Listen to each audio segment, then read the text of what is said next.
एक बार तुर्किस्तान के बादशाह को अकबर की बुद्धि की परीक्षा लेने का विचार हुआ। उसने एक दूत को पत्र देकर सिपाहियों के साथ दिल्ली भेजा। पत्र का मजमून कुछ इस प्रकार का था। बादशाह अकबर, मुझे सुनने में आया है कि आपके भारतवर्ष में कोई ऐसा पेड़ पैदा होता है जिसके पत्ते खाने से मनुष्य की आयु बढ़ जाती है। यदि यह बात सच्ची है तो मेरे लिए उस पेड़ के थोड़े से पत्ते अवश्य भिजवाइए। बादशाह उस पत्र को पढ़कर विचार मग्न हो गए। कुछ देर बाद बीरबल से राय मशवरा कर उन्होंने सिपाहियों सहित उस दूत को कैद कर लिया, एक सीढ़ किले में बंद करवा दिया। इस प्रकार कैद हुए उनको कई दिन बीत गए तो बादशाह अकबर बीरबल को लेकर उन कैदियों को देखने गए। बादशाह को देखकर उनको अपने मुक्त होने का आशा हुई। तुरंत यह बात निर्मूल थी। बादशाह उनके पास पहुंचकर बोले, तुम्हारा बादशाह जिस वस्तु को चाहता है वह मैं तब तक उसे नहीं दे सकूंगा जब तक कि इस ऋण किले के एक दो ईंट न ढह जाएं। उसी वक्त तुम लोग आजाद किए जाओगे। खाने पीने की तुम्हें कोई तकलीफ नहीं होगी। मैंने उसका यथाचित प्रबंध किया है। न कहकर बादशाह चले गए, परंतु कैदियों को चिंता और बढ़ गई। वे अपने मुक्त होने के उपाय सोचने लगे। उनको अपने स्वदेश के सुखों का स्मरण कर बड़ा दुख होता था। वे कुछ देर तक इसी चिंता में डूबे रहे। अंत में ईश्वर की वंदना करने लगे, हे भगवान, क्या हम इसी बंधन में मुक्त नहीं किए जाएंगे? क्या हमारा जन्म इसी किले में बंद रहकर कष्ट भोगने के लिए हुआ है? आप तो दीनानाथ हैं।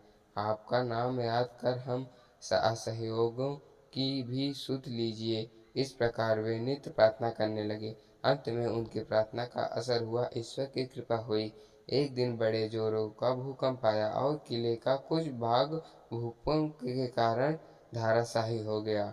सामने का पर्वत भी टूटकर चकनाचूर हो गया। इस घटना के पश्चात दूत ने बादशाह के पास किले टूटने की सूचना भेजी। बादशाह को अपनी कही हुई बात याद आ गई, इसलिए उन्होंने दूत को उसके साथियों सहित दरबार में बुलाकर बोले, आपको अपने बादशाह का आशय विदित होगा और अब उसका उत्तर भी तुम्हें समझ लिया है। यदि ना समझा हो तो सुनो, मैं उसे और भी स्पष्ट कर देता हूँ। देखो, तुम लोग गणना में केवल 100 हो और तुम्हारी आह से ऐसा दृश्य किला ढह गया। फिर जहाँ हजारों मनुष्य पर अत्याचार हो रहा है, वहाँ के बादशाह की आयु कैसे बढ़ेगी? उनकी तो आयु घटती ही चली जाएगी और लोगों की आह से उनका शीघ्र पतन हो जाएगा। हमारे राज्य में अत्याचार नहीं होता। गरीब प्रजा पर अत्याचार न करने और भली भांति पोषण करने की आयुर्वर्धक वृक्ष है। बाकी सारी बातें मिथ्या हैं। इस प्रकार समझा बुझाकर बादशाह ने उस एचली को उसके साथियों के सहित स्वदेश लौट जाने की आज्ञा दे दी और उनका सारा खर्च भी दिया। उन्होंने तुर्किस्तान में पहुंचकर यह सारी बात अपने बादशाह को समझाई। अकबर की शिक्षा लेकर बादशाह दरबारियों सहित उनकी भूरी भूरी प्रशंसा करने लगे। तो दोस्तों, हमें इस कहानी से यह सीख मिलती है कि हमें ऐसे किसी भी चीज़ पे भरोसा नहीं करना चाहिए। हमें अपने कर्मों का फल अवश्य मिलता है, इसलिए हमें अच्छे कर्म करना चाहिए। तो दोस्तों, मैं आशा करता हूँ कि आपको हमारी इस कहानी से कुछ न कुछ तो सीखने को मिला ही होगा। अगर हमारी इस कहानी से आपको कुछ भी सीखने को मिला हो तो हमारे वीडियो को लाइक करें। अगर चैनल पर नए हैं तो चैनल को सब्सक्राइब करें। तो धन्यवाद दोस्तों, मिलते हैं दूसरी कहानी में।